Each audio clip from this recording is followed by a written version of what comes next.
going on right now is the helicopter crew is assessing the winds. The Kittiwake, as you can tell, has been turned so it's broadside to the wind, so the helicopter can use the wind. The wind that we're feeling right now probably is probably not the wind that they feel offshore, so they're assessing that at this time. The helicopter itself is usually crewed by 4 people: 2 pilots, a flight mechanic, and a rescue swimmer. Today we have 1 pilot and a flight mechanic on board to show you the display.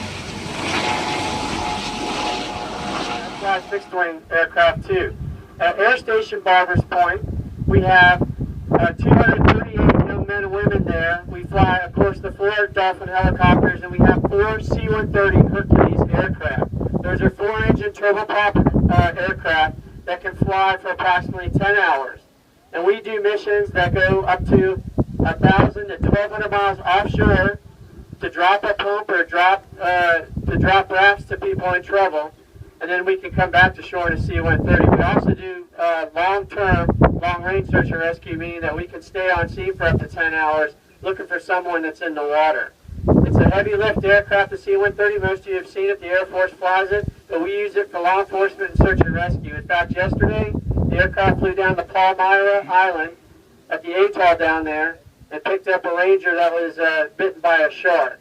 And we were able to bring them back to Oahu and conduct that operation in less than 6 hours.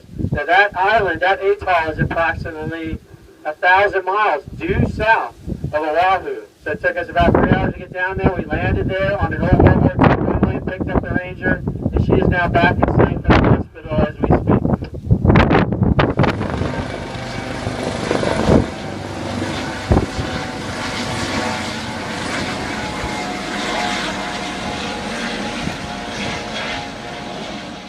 We do search and rescue operations. Mind you, these are the assets in front of you to do that.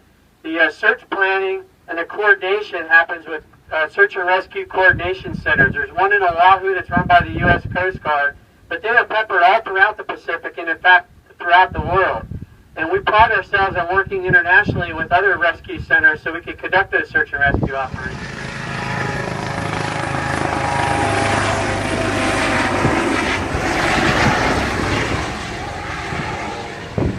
The international fisheries situation, as you well know, tuna is one of the biggest species that's out in the Pacific, as well as other species. However, we do have other countries in the Pacific Rim that fish for that as well. Those fish stocks, as you well know, are important, especially to the islands of the Pacific. And we do a lot of work with our partner nations and our island nations out there, making sure that everybody abides by the same rules out there, that we don't have any bad actors taking the fish stocks. And that's exceptionally important for some of our island partners that are offshore, that are in the middle of the Pacific. So it's not uncommon for the U.S. Coast Guard to take their cutters and aircraft and operate with some of our island nations like Majuro that is out there. And like I said, Palau and Chuuk and those places that highly rely upon fishing for their community.